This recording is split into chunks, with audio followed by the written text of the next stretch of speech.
नमस्कार दोस्तों, स्वागत है आप सभी का।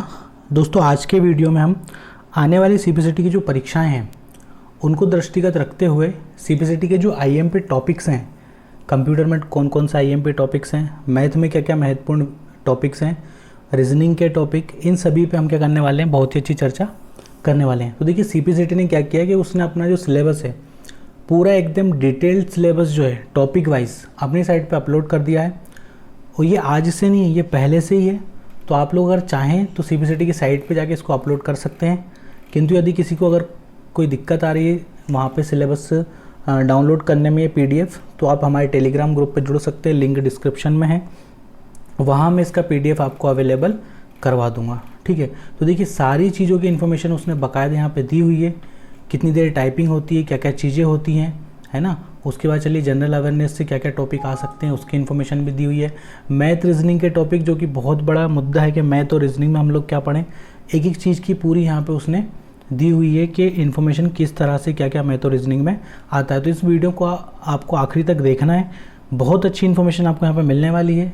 एक एक टॉपिक पर हम लोग यहाँ पर बात करने वाले हैं। तो देखिए सीपीसीटी के जो ऑफिशियल उसका जो होम पेज है वहाँ पर आप लोग जाके इस पीडीएफ को देख सकते हैं। तो चलिए वीडियो को शुरू करते हैं। अब इसमें क्या है, डिटेल सिलेबस है सीपीसीटी के लिए। यहाँ पे देखिए आपको सबसे पहले पता होना चाहिए कि कंप्यूटर की जो हार्डवेयर है उनके बारे में आपको पता होना चाहिए, उसकी जो जनरेशन है उसके बारे में आपको पता होना चाहिए, टाइप्स ऑफ कंप्यूटर यानी कि कंप्यूटर के जो विभिन्न प्रकार हैं उनके बारे में आपको पता होना चाहिए। आप चाहें तो जितनी चीज़ें टॉपिक हैं इन सबको नोट भी कर लें, और मेरा दावा है कि जो जो चीज़ें इसमें दी हुई हैं अगर इतना आप पढ़ लेते हैं तो आपकी जो एग्ज़ाम है डेफिनेटली क्लियर होगी। कोई भी ताकत आपको पास होने से नहीं रोक सकती है। बच्चे सीपीसीटी में फेल इसलिए ही होते हैं कि उन्हें यही नहीं पता होता कि उनको पढ़ना क्या है। आपको अगर यही नहीं पता कि आपको पढ़ना क्या है, एग्ज़ाम में क्या आने वाला है, तो फिर आप कुछ भी पढ़ते हैं और वो कुछ भी पढ़ के आप परीक्षा देते हैं और डेफिनेटली आपको फिर उसमें फेल ही होना पड़ता है। तो देखिए सीपीसीटी खुद कह रहा है कि आपको सिर्फ इतना ही पढ़ना है, इससे ज़्यादा आपको नहीं पढ़ना है कुछ भी। तो इसके आगे देखते हैं। प्रिंटर्स के बारे में आपको पढ़ना है, इनपुट आउटपुट डिवाइसेस आपको पढ़नी है, नॉर्मल से बेसिक कंप्यूटर है पूरा। हार्डवेयर कंपोनेंट्स आपको पढ़ने हैं, ठीक है, जैसे कि सेंट्रल प्रोसेसिंग यूनिट के बारे में आपको पढ़ना है, अर्थमेटिक लॉजिक यूनिट के बारे में आपको पढ़ना है, कंट्रोल यूनिट, मेमोरी यूनिट, तीनों यूनिट हो गई। यूनिवर्सल सीरियल बस, जैसे कि यूएसबी क्या होता है, यूएसबी का यूज़ किस चीज़ में होता है। एलईडी के बारे, एलसीडी एलईडी के बारे में भी यहाँ पे दिया हुआ है, देखिए लिक्विड क्रिस्टल डायोड एलसीडी के बारे में भी है। Motherboard, sound card, graphics card, card बहुत आईएमपी होते हैं, है ना, ये सारे आपको पढ़ने हैं। उसके बाद देखिए इनपुट डिवाइस सच, जैसे कीबोर्ड के बारे में आपको पढ़ना है, माउस हो गया, लाइट पेन हो गया, टच स्क्रीन हो गया, ग्राफिक्स, इनके बारे में आपको डिटेल से इन्फॉर्मेशन पता होना चाहिए कि जो माउस है, माउस कितने प्रकार के होते हैं, माउस में कौन कौन सी की होती हैं, किस की का काम क्या होता है, किस तरह से वर्क करता है, सारी चीज़ें आपको पता होना चाहिए। जैसे लाइट पेन है, लाइट पेन क्या होता है, क्या काम करता है, ये आपको पता होना चाहिए। उसके बाद देखते हैं टच स्क्रीन आ गया, ग्राफिक टैबलेट्स आ गया, जॉयस्टिक क्या होती है ना, माइक्रोफोन, माइक का फुल फॉर्म होता है, माइक्रोफोन होता है। ऑप्टिकल कैरेक्टर रीडर, ओसीआर इसको कहते हैं, MICR, magnetic ink character reader. Scanner है, डिजिटल वेब कैमरा है, कार्ड रीडर है ना। उसके बाद बारकोड रीडर है, बायोमेट्रिक स्कैनर, आजकल बहुत यूज़ होता है बायोमेट्रिक स्कैनर का। आउटपुट डिवाइस में आपको क्या क्या पढ़ना है, मॉनिटर के बारे में पढ़ना है, विजुअल डिस्प्ले यूनिट मॉनिटर होता है। प्रिंटर के बारे में पढ़ना है, दोनों प्रिंटर पढ़ने हैं आपको, इम्पैक्ट भी पढ़ना है और नॉन इम्पैक्ट भी पढ़ना है, ठीक है। स्पीकर के बारे में आपको पढ़ना है, प्लॉटर के बारे में आपको पढ़ना है ना। सेकेंडरी स्टोरेज डिवाइस आपको पढ़नी है, जैसे कि यूएसबी पेन ड्राइव क्या होती है, फ्लॉपी डिस्क क्या होती है, कंपोनेंट कॉम्पैक्ट डिस्क क्या होती है ना, डिजिटल वीडियो डिस्क डीवीडी क्या होती है, ब्लू रे डिस्क क्या होती है, सॉलिड स्टेट ड्राइव, इन सब के बारे में आपको पढ़ना है। और ये आउटपुट डिवाइस के अंदर आपको पढ़नी है, ठीक है। हम इनको मेमोरी में भी पढ़ लेते हैं। चलिए आगे देखते हैं। आपको कंप्यूटर के कुछ जो आईएमपी सॉफ्टवेयर है उनके बारे में भी इंफॉर्मेशन होनी चाहिए, जैसे कि सिस्टम सॉफ्टवेयर, एप्लीकेशन सॉफ्टवेयर, है ना, एम्बेडेड सॉफ्टवेयर होता है। उसके बाद चलिए तो ओपन सोर्स सॉफ्टवेयर हमेशा क्वेश्चन आते ही हैं। कंप्यूटर की विभिन्न लैंग्वेज होती है, जैसे मशीन लैंग्वेज है, असेंबली लैंग्वेज है, हाई लेवल लैंग्वेज, तीन तरह की लैंग्वेज है, तीनों आपको पढ़नी पड़ेंगी। हाई लेवल लैंग्वेज ज़्यादा पढ़नी पड़ती है क्योंकि इसमें ज़्यादा टॉपिक दिए होते हैं ना, जावा, पाइथन, सी++, ये सारी चीज़ें इसमें होती हैं, पर्ल वगैरह इन्फॉर्मेशन लैंग्वेज इसमें होती हैं। आपको पढ़ना पड़ेगा, कंपाइलर के बारे में आपको पढ़ना पड़ेगा, इंटरप्रेटर के बारे में आपको पढ़ना पड़ेगा, ये होते हैं लैंग्वेज ट्रांसलेटर, इनके बारे में आपको पढ़ना पड़ेगा। ओएस यानी कि ऑपरेटिंग सिस्टम आपको पढ़ने पड़ेंगे पूरे, विंडोज़ के बारे में पढ़ना पड़ेगा, लिनक्स इसमें दिया हुआ, यूनिक्स भी होता है, यूनिक्स के बारे में भी आपको पढ़ना पड़ेगा। हमेशा यहाँ से क्वेश्चन बनता है डेफिनेटली विंडो से। उसके बाद चलें तो कॉन्सेप्ट ऑफ मेमोरी यूनिट्स, जैसे कि बिट क्या होती है, बाइट क्या होती है, मेगाबाइट, गीगाबाइट, टेराबाइट, हेक्साबाइट, है ना, ये सारी चीज़ आपको पता होनी चाहिए। सबसे छोटी यूनिट क्या होती है, निबल क्या होता है, बिट क्या होती है, बाइट क्या होती है, कितने से मिलके बाइट बनता है, कितने से मिलके मेगाबाइट बनता है, ये इन्फॉर्मेशन आपको होना ही चाहिए, कम से कम इतना आपको पता होना चाहिए, बेसिक्स ये। फिर आता है हमारा बेसिक कंप्यूटर ऑपरेशंस आते हैं कुछ, जैसे कि आपको कंप्यूटर के बारे में कुछ इन्फॉर्मेशन आपको पता होना चाहिए, जैसे बूटिंग क्या होती है ना, शटिंग डाउन क्या होता है, लॉगिंग क्या होता है कि लॉगिंग कंप्यूटर कैसे होता है, लॉग ऑफ कैसे होता है, लॉग इन लॉग आउट कहते हैं वो कैसे होता है, नेटवर्क के बारे में आपको पता होना चाहिए, है ना, आईपी एड्रेस क्या होता है इस बारे में आपको पता होना चाहिए, फिजिकल कनेक्टिविटी टू नेटवर्क, है ना, ये सारे नेटवर्क की लेयर के बारे में आपको पता होना चाहिए, पूरा वीडियो नेटवर्क लेयर पर मेरा बना हुआ है। पैकेज के बारे में आपको पता होना चाहिए, ठीक है। स्टार्टअप क्या मतलब यहाँ पे देखे जाए तो disabling applications for running on startup, ये सारी चीज़ आपको पता होना चाहिए। इसके बारे में हम लोग देखें तो देखिए यहाँ पे क्या दिया हुआ है, वेबकैम और स्कैनर। वेबकैम क्या होता है ना, वेब कैमरा इसको कहते हैं, ये क्या होता है, स्कैनर क्या होता है, इनके बारे में आपको पता होना चाहिए। पेरिफेरल डिवाइसेस यहाँ पे दिया हुआ है, इसके बारे में आपको पता होना चाहिए। उसके बाद यदि हम लोग बात करें तो यहाँ पर आपको दिया हुआ है, देखिए awareness of system administration and security concept such as setting options. यहाँ पे आपको ज़्यादा कुछ इसमें ज़्यादा कुछ है नहीं वैसे। क्रिएट स्टोरिंग पासवर्ड क्या होता है, चेंजिंग क्या होती है, मतलब आप लोग कंप्यूटर में क्या क्या चीज़ें यूज़ करते हैं दैनिक दिनचर्या में, वहाँ से संबंधित क्वेश्चन आपको आ सकते हैं। फॉर एग्जांपल आपको क्वेश्चन यही आ जाता है कि जब आप बंद कंप्यूटर था, उस बंद कंप्यूटर को यदि आपने चालू किया तो इस प्रक्रिया को क्या कहा गया, बूटिंग तो है, बूटिंग में कौन सी बूटिंग है, कोल्ड बूटिंग है या फिर वार्म बूटिंग है, ये चीज़ आपको पता होना चाहिए। आप कंप्यूटर को कितने प्रकार से बंद कर सकते हैं, जैसे एक क्या होता है हमारा, जब हम यहाँ पे जाएंगे स्टार्ट मेन्यू पे जाएंगे तो शटडाउन तो है, शटडाउन के अलावा देखिए कितने सारे ऑप्शन हमें यहाँ पे दिए हुए हैं, स्विच यूजर का दिया हुआ है, लॉग ऑफ का दिया हुआ है, लॉक का दिया हुआ है, रीस्टार्ट का दिया हुआ है, स्लिप मोड क्या होता है ना, ये सारे हाइबरनेट क्या होता है, सारी चीज़ आपको पता होनी चाहिए। तो बेसिक से कि आप जो यूज़ करते हैं वो सारी चीज़ आपको पता होना चाहिए। सिस्टम फॉर बग्स, जैसे कि अपने कंप्यूटर में यदि कोई वायरस वगैरह घूम गया उसको आप कैसे ढूंढ सकते हैं, है ना, ये कैसे पता चलता है, वायरस क्या होता है, स्कैनर क्या होता है, सारी चीज़ आपको पता होना चाहिए। एंटीवायरस क्या होता है, प्रैक्टिकली है ये सारी चीज़ें, ठीक है। आगे देखते हैं हम लोग।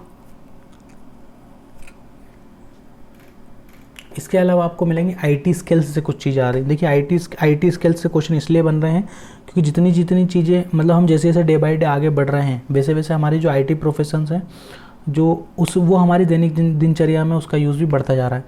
जैसे कि अभी नॉर्मली हम लोग बात करें तो पैसे देने के लिए भी हम ऑनलाइन ट्रांजैक्शन का उपयोग करते हैं, बहुत सारे ऐप चल गए हैं उनका हम लोग यूज़ करते हैं। तो ये सारी चीज़ें हमारी क्या आती हैं, आईटी स्किल्स में आती हैं। मेल कैसे होता है, मेल कैसे करते हैं, हेडर्स क्या होता है, फुटर्स क्या होता है, उसके बाद चलो तो डॉक्यूमेंट की फॉर्मेटिंग क्या होती है ना, उसके बाद चलिए तो न्यूमेरिक स्किल्स के बारे में यहाँ पे आता है। न्यूमेरिक स्किल्स में आपका जो सबसे आईएमपी चीज़ है वो आपका चार्ट है। चार्ट से हमेशा क्वेश्चन बनते हैं, ग्राफ्स से भी, कुछ लोग इस चार्ट को एक्सेल में भी लेते हैं, डेफिनेटली एक्सेल में भी चार्ट आता ही है, ठीक है। मैक्रोस के बारे में, यहाँ पे टेबल्स के बारे में, ग्राफ्स के बारे में सारी चीज़ आपको पता होना चाहिए। रेफरेंसेस, फार्मूलाज, ये आपको पता होना चाहिए। देखिए ये चीज़ें ऐसी हैं, नाम में ये चीज़ें बड़ी हैं पर अगर असल में देखें तो इनकी जो डेफिनेशन है सिर्फ एक लाइन की डेफिनेशन होती है, उससे ज़्यादा इनकी डेफिनेशन नहीं है। एक लाइन के अंदर ये सारी चीज़ें खत्म हो जाएंगी, कुछ भी नहीं है इनमें। पर उन्होंने इतना अच्छा दिया आपको कि एक एक टॉपिक यानी कि एक एक शब्द की इन्फॉर्मेशन उन्होंने आपको दी है कि हम बाइट से पूछेंगे, बिट से पूछेंगे, गीगाबाइट से पूछेंगे, मेगाबाइट से पूछेंगे, टेराबाइट से, इतना डिटेल में उन्होंने अपना सिलेबस दिया हुआ है। पर होता क्या है कि हम इस सिलेबस को देखते ही नहीं है। जैसे कि यहाँ पे देखिए इंटरनेट सर्विसेज सच, जैसे ईमेल के बारे में, वीडियो कॉन्फ्रेंसिंग क्या होती है, ऑनलाइन कोलैबोरेशन। अब क्या होता है कि जैसे अगर दो व्यक्ति अगर वीडियो कॉन्फ्रेंसिंग के जरिए बात कर रहे हैं तो वहाँ से क्वेश्चन बन जाता है। अब बच्चे को ये चीज़ पता ही नहीं कि उन्होंने सिलेबस में दिया हुआ है, तो वो क्या करेगा कि यार इनने तो वीडियो कॉन्फ्रेंसिंग कैसे होती है यहीं से क्वेश्चन पूछ लिया। अब हमें तो पता ही नहीं था कि याहू क्या होता है, जैसे कि ईमेल के बारे में दिया हुआ। अब आपको याहू भी पता होना चाहिए, हॉटमेल भी पता होना चाहिए, जीमेल भी पता होना चाहिए, ईमेल कैसे काम करता है, किसी को क्या ईमेल भेज सकते हैं, सारी चीज़ आपको पता होनी चाहिए। तो अगर आप एक एक टॉपिक को, जो उसने टॉपिक दिया, जो उसने शब्द दिया, उस शब्द को यदि आप पढ़ लेंगे, उस शब्द के जो जो मतलब है अगर वो आप निकाल लेंगे तो आपकी एग्ज़ाम आराम से निकल जाएगी। चलिए रीडिंग कंप्रेशन की हम लोग बात कर लेते हैं। तो रीडिंग कंप्रेशन वही हिंदी और जैसे इंग्लिश मीडियम का तो उसको इंग्लिश में मिलता है, ये सारी चीज़ें हैं। मैथ और रीजनिंग के बहुत ज़्यादा वो चीज़ें हैं कि मैथ और रीजनिंग जो सीपीसीटी की जो एग्ज़ाम होती है उसमें 6 और 6 नंबर का मैथ आता है, 6 नंबर की रीजनिंग आती है। तो बहुत बड़ा डाउट रहता है बच्चों की, सर 12 नंबर हमारे हमेशा गलत होते हैं, इन 12 नंबर को यदि हमें पकाना है तो हमें क्या करना चाहिए? क्योंकि जिस एग्ज़ाम में 38 नंबर पासिंग है मार्क्स होते हैं, उस एग्ज़ाम के दृष्टिकोण से यदि हम लोग देखें तो 12 नंबर बहुत बड़ी बात होती है। वो 12 नंबर बहुत कुछ डिसाइड कर सकते हैं कि आपका रिज़ल्ट कितना अच्छा जा सकता है और कितना बुरा हो सकता है। तो 12 नंबर आपको कैसे पकाने हैं इस पे हम लोग चर्चा कर लेते हैं। तो मैथ और रीजनिंग के बहुत अच्छे टॉपिक उन्होंने दिए हुए हैं। मैथ में यदि हम लोग बात करें तो यहाँ पे देखिए उसने नंबर सिस्टम दिया हुआ है और अर्थमेटिक 2 से ही पूछता है हमेशा, मैंने आपसे बोला है। और इस पे मैंने एक वीडियो पहले भी बना दिए हैं, आईएम पे जितने टॉपिक हैं उनके ऊपर भी फिर से आप लोग बात कर लेते। देखिए फ्रैक्शन से भिन्न जो होती है वहाँ से क्वेश्चन बना हुआ है, डेसिमल भी बना हुआ है, दशमलव से भी क्वेश्चन है। उसके बाद चलिए तो शर्ट से भी क्वेश्चन बने हुए हैं हमारे। नंबर सीरीज से क्वेश्चन बनते हैं, डेफिनेटली नंबर सीरीज से क्वेश्चन मिलेंगे आपको।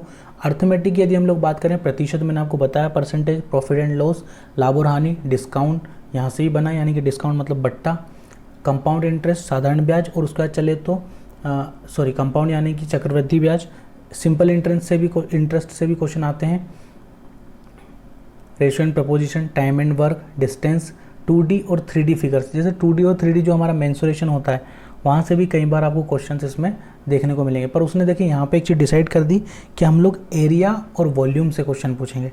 2D और 3D में एरिया और वॉल्यूम से क्वेश्चन आएंगे।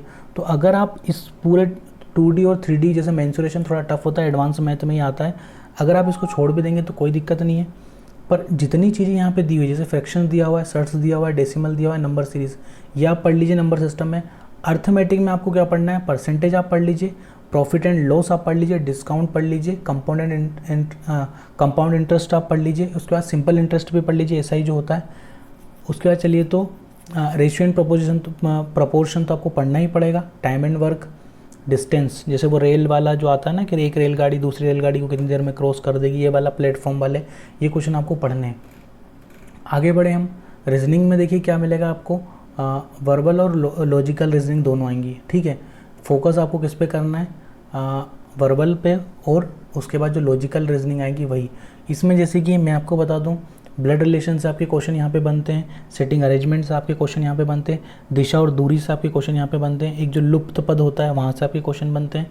यही क्वेश्चन रहते हैं, इसके अलावा क्वेश्चन नहीं आते। जैसे पजल जो होती है ना, छोटी वाली पजल, वहाँ से आपके क्वेश्चन बनते हैं, इससे ज़्यादा क्वेश्चन नहीं आएंगे। जनरल अवेयरनेस 6 नंबर का जीके भी आता है हमारा, उसमें क्या क्या चीज़ें आ सकती हैं उनकी यदि हम लोग बात करें, देखिए इंडियन हिस्ट्री आएगी, इंडियन ज्योग्राफी आएगी, इंडियन इकोनॉमी आएगी, इंडियन कॉन्स्टिट्यूशन से भी क्वेश्चन बनते हैं, साइंस भी आएगा, टेक्नोलॉजी भी आएगा, ट्रेंड्स इन करंट अफेयर्स का एक क्वेश्चन 6 में से हमेशा मिलता है।